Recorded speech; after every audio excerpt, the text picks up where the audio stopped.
আমরা শিখবো degree change. Degree change করার জন্য আমাদের সবার ফার্স্টে যে জিনিসটার উপর খেয়াল রাখতে হবে সেটা হলো অ্যাডজেক্টিভ। পার্টস অফ স্পিচ অর্থাৎ থার্ড পার্টস অফ স্পিচ হচ্ছে অ্যাডজেক্টিভ। অ্যাডজেক্টিভের তিনটে ফর্ম হয়, এখানে আমরা সেটা লিখে নেব। Adjective, positive, comparative and superlative. মানে কি, কোনো নাউন বা প্রোনাউনের দোষ গুণ অবস্থা ভালো মন্দকে বোঝানো হয় অ্যাডজেক্টিভ। তো অ্যাডজেক্টিভ কোনো গুণ বা দোষকে বর্ণনা করছে, সেই হিসাবে যদি আমরা একটা মানুষের দোষ গুণ অবস্থাকে বোঝাই সেই ক্ষেত্রে আমরা পজিটিভ ডিগ্রি ইউজ করব। আর যদি দুটো মানুষের মধ্যে আমরা তুলনা ইউজ করি সেই ক্ষেত্রে অ্যাডজেক্টিভের আমরা কম্প্যারেটিভ ফর্ম ইউজ করব অর্থাৎ কম্প্যারেটিভ ডিগ্রি ইউজ করব। আর যদি আমরা একজন মানুষকে সবার সঙ্গে তুলনা করি সেই ক্ষেত্রে আমরা সুপারলেটিভ ডিগ্রি অর্থাৎ একজন মানুষের সাথে সবার তুলনা করার জন্য সুপারলেটিভ ডিগ্রি আমরা ইউজ করব। Good, better, best, bad, worse, worst, heavy, heavier, heaviest. অর্থাৎ গুড অ্যাডজেক্টিভ, গুডের কম্প্যারেটিভ অ্যান্ড সুপারলেটিভ ফর্ম হচ্ছে বেটার, বেস্ট। তো এগুলো আমাদের সবার আগে জানতে হবে। অ্যাডজেক্টিভের তিনটে করে ফর্ম জানতে হবে। ডিগ্রি চেঞ্জ করার ক্ষেত্রে তিনটে আলাদা আলাদা ডিগ্রি ফর্মেশনের ক্ষেত্রে পজিটিভ ডিগ্রির ক্ষেত্রে গুড, ব্যাড, হেভি এগুলো ইউজ করা হয় একটা পার্টিকুলার মানুষের, একটা পার্টিকুলার থিংয়ের কোয়ালিটি বোঝানোর জন্য। কম্প্যারেটিভ ডিগ্রি আমরা কখন ইউজ করব? কম্প্যারেটিভ ডিগ্রি আমরা ইউজ করব যখন, আমি আগেও বলেছি, একটা মানুষের সাথে আরেকটা মানুষের কিংবা একটা বস্তুর সাথে আরেকটা বস্তুর তুলনা করার ক্ষেত্রে আমরা কম্প্যারেটিভ ডিগ্রি ইউজ করব। সেই ক্ষেত্রে আমাদের এই ফর্মগুলো ইউজ করতে হবে। এখানে কিছু অ্যাডজেক্টিভের পজিটিভ, কম্প্যারেটিভ ও সুপারলেটিভ ফর্ম আমি লিখে নিয়েছি, একবার দেখে নেব। Fur, further, ফারদেস্ট। ফার মানে দূরে, একটার সাথে আরেকটা জায়গা তুলনা করা হচ্ছে সেই ক্ষেত্রে ফার্দার দ্যান আমরা বলতে পারি। আর ফারদেস্ট সব জায়গা থেকে দূরে, এটা একটা পার্টিকুলার জায়গাকে বোঝানো হচ্ছে যে সব জায়গা থেকে দূরে। This place is the farthest. একটা জিনিস আমাদের মাথায় রাখতে হবে, সুপারলেটিভের আগে আমাদের দা বসাতে হয়। নেক্সট ওয়ার্ড দেখে নেব। Old, older, oldest, young, younger, youngest, smart, smarter, smartest, many, more, most, little, less, least, long, longer, longest. এই ধরনের ওয়ার্ড আরো কিছু রয়েছে যেগুলোর সাথে ই আর অথবা ইএসটি অ্যাড করে আমাদের কম্প্যারেটিভ এবং সুপারলেটিভ করতে হয়। কয়েকটা এমন ধরনের ওয়ার্ড দেখলাম যেগুলোর সাথে, যেই পজিটিভ ফর্মগুলোর সাথে অর্থাৎ যেই অ্যাডজেক্টিভগুলোর সাথে আমরা কম্প্যারেটিভ সুপারলেটিভ করার সময়, কম্প্যারেটিভ করার সময় আমরা ইআর অথবা আর অ্যাড করছি, সুপারলেটিভ করার সময় আমরা ইএসটি অ্যাড করছি। কম্প্যারেটিভ সুপারলেটিভ আমরা চেঞ্জ করছি পজিটিভ ফর্ম থেকে। এবার এমন কিছু ওয়ার্ড লিখে নেব যেগুলোর ক্ষেত্রে ই আর অথবা ইএসটি লাস্টে অ্যাড হয় না, মোর অথবা মোস্ট ইউজ করে ওই অ্যাডজেক্টিভগুলো কম্প্যারেটিভ এবং সুপারলেটিভ ফর্ম করা হয়। এখানে এমন কিছু ওয়ার্ড আমি লিখে নিয়েছি যেগুলোর সাথে মোর অথবা মোস্ট ইউজ করে কম্প্যারেটিভ সুপারলেটিভ হয় ইন পজিটিভ সেন্স, আর অ্যাফার্মেটিভ সেন্স আর ইন নেগেটিভ সেন্সের ক্ষেত্রে আমরা লেস অথবা লিস্ট ইউজ করব। আর বেশি বোঝানোর ক্ষেত্রে মোর অথবা মোস্ট, আর কম বোঝানোর ক্ষেত্রে লেস আর লিস্ট, যেমন আমরা করেছিলাম লিটল, লেস, লিস্ট।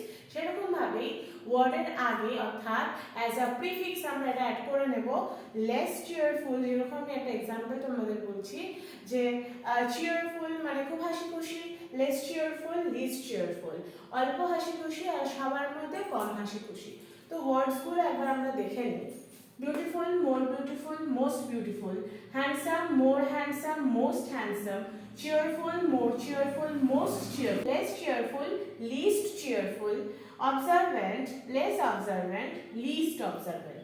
তো এইভাবে বেশি বোঝানোর ক্ষেত্রে মোর অথবা মোস্ট, আর কম বোঝানোর ক্ষেত্রে লেস অথবা লিস্ট ইউজ করে আমরা এই পজিটিভ ফর্মগুলোর কম্প্যারেটিভ ও সুপারলেটিভ করব।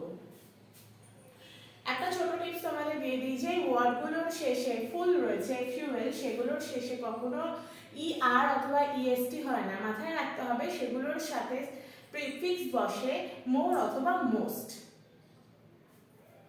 আর কম বোঝানোর ক্ষেত্রে বা নেগেটিভ সেন্সে বসে লেস অথবা লিস্ট। এখানে এক্সাম্পলের মাধ্যমে আমি বুঝে নিই কি করে কম্পারেটিভ, কি করে পজিটিভ, কি করে সুপারলেটিভ সেন্টেন্স তৈরি করতে হয়। তো Ram is a good boy, এখানে আমরা দেখছি রাম হলো একটি ভালো ছেলে, অর্থাৎ রাম হচ্ছে সাবজেক্ট বা নাউন, রামের গুড কোয়ালিটি বোঝাচ্ছে, সে কেমন ছেলে, সে ভালো ছেলে। পজিটিভ সেন্টেন্স ফর্মের ক্ষেত্রে আমি আগেই বলেছি পজিটিভ ডিগ্রি অর্থাৎ অ্যাডজেক্টিভের ফার্স্ট ফর্মটা পজিটিভ ডিগ্রিটা ইউজ করতে হয়। Ram is a good boy, এটা হচ্ছে পজিটিভ ডিগ্রি। এবার যদি আমি কম্পারেটিভ ডিগ্রি বোঝাই তাহলে কি করব? শ্যাম ইজ বেটার দ্যান রাম, এখানে শ্যাম আরেকজন চলে আসছে, শ্যাম ও রামের মধ্যে কম্প্যারিজন হচ্ছে, সেই ক্ষেত্রে আমি কোন ফর্মটা ইউজ করব? Comparative degree form. যদি কম্প্যারিজনটা দুজনের মধ্যে হয়, এখানে রাম আর শ্যামের মধ্যে কম্প্যারিজন হচ্ছে, সেই ক্ষেত্রে কম্পারেটিভ ডিগ্রি আমরা কিভাবে চিনব? কম্পারেটিভ ডিগ্রি চেনার আমাদের দুটো উপায়, একটা হচ্ছে বেটার ইউজ হবে, অর্থাৎ কম্পারেটিভ ফর্মটা ইউজ হবে, অ্যাডজেক্টিভের কম্পারেটিভ ফর্মটা ইউজ হবে, অ্যান্ড দ্যান ইউজ হবে। সবসময় আরেকটা নাউন বসানোর আগে বা আরেকটা প্রোনাউনের আগে, যখন দুটো নাউন বা দুটো প্রোনাউন অথবা একটা নাউন আর একটা প্রোনাউনের মধ্যে কম্প্যারিজন হচ্ছে কম্পারেটিভ ডিগ্রির ক্ষেত্রে, সেক্ষেত্রে দ্যান বসাতে হবে। বেটার হচ্ছে আমাদের কম্পারেটিভ ফর্ম, বেটারের পরে দ্যান বসাচ্ছি, তারপর আমি রাম বসাচ্ছি। সুতরাং এই সেন্টেন্সটা কি বোঝালো? শ্যাম রামের থেকে ভালো।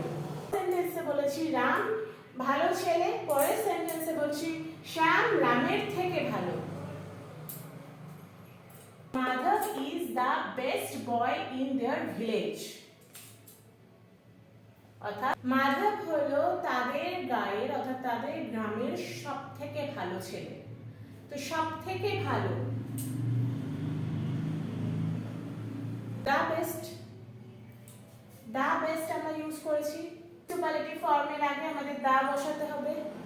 গ্রামের অন্যান্য বালকদের সাথে মাধবের তুলনা করা হচ্ছে, মাধব সব থেকে ভালো, সুতরাং Madhav is the best boy in their village. এইভাবে আমাদের ডিগ্রি চেঞ্জ করতে হবে। এর আরো কিছু ফরমেশন রয়েছে, আমি দেখিয়ে দেবো। এখানে আমরা দেখে নেব no other girl is as smart as Sheela. তো এটা পজিটিভ ফর্মে অর্থাৎ পজিটিভ ডিগ্রির আরো একটা কনফিউজিং ফর্ম। এই ক্ষেত্রে অনেক স্টুডেন্টসের ভুল হয়, নো আদার থাকলে কি দিয়ে করব? নো আদার কথাটার মানে কি? নো আদার মানে এমন কোনো মেয়ে নেই যে এতটা স্মার্ট যতটা শিলা।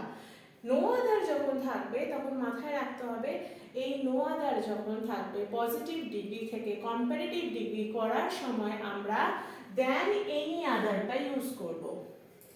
কি বললাম? যখন পজিটিভে নো আদার থাকবে তখন পজিটিভ থেকে কম্পারেটিভ করার সময় আমাদের দেন এনি আদার ইউজ করতে হবে, আর সেই পজিটিভ থেকেই সুপারলেটিভ করার সময় আমাদের দা লিখে দেন সুপারলেটিভ ডিগ্রিটাকে বা সুপারলেটিভ অ্যাডজেক্টিভ ফর্মটাকে ইউজ করতে হবে। আরো একবার বলে দিই, no other girl is as smart as Sheela. শিলার এমন কোনো মেয়ে নেই যে এতটা স্মার্ট বা এতটা বুদ্ধিমতী যতটা শিলা। এটা হলো পজিটিভ ডিগ্রি। এর থেকে কম্পারেটিভ করার সময় আমি করব Sheela is smarter than any other girls. Any আদারটা কেন করলাম? যেহেতু নো আদার আছে তাই এনি আদার করব। আমি আগের সেন্টেন্সে বললাম কম্পারেটিভের ক্ষেত্রে দুটো মানুষ বা দুটো বস্তুর মধ্যে বা দুটো জায়গার মধ্যে কম্পারিজন হয়, তাহলে এই ক্ষেত্রে তো আরেকটা মানুষ বা আরেকটা কেউ নেই, তাহলে আমি কি করে এটা করলাম? যখন এরকম থাকবে না পজিটিভ ডিগ্রির ক্ষেত্রে, যখন নো আদার বলেই দেবে, অর্থাৎ একটা মানুষের এক্সাম্পল দেওয়া হচ্ছে ইনফিনিটিভ ক্ষেত্রে স্মার্ট হিসাবে no other girl is as smart as Sheela বলা হচ্ছে, সেই ক্ষেত্রে দুটো মানুষের মধ্যে কম্প্যারিজন তো এখানে উল্লেখ করা নেই। সেই ক্ষেত্রে আমি কি করব? সেই ক্ষেত্রে আমরা এনি আদারটা ইউজ করব। তো নো আদার থাকলে পজিটিভ থেকে কম্পারেটিভ করার সময় এনি আদার হয়ে যাবে, আর সেইটাই যখন আমরা কম্পারেটিভ থেকে সুপারলেটিভ করব দা বসে সুপারলেটিভের ইএসটি ফর্মটা, অথবা যদি সেই অ্যাডজেক্টিভটার সাথে ইএসটি না বসে সেই ক্ষেত্রে মোস্ট বসিয়ে তারপর অ্যাডজেক্টিভটা লিখতে হবে।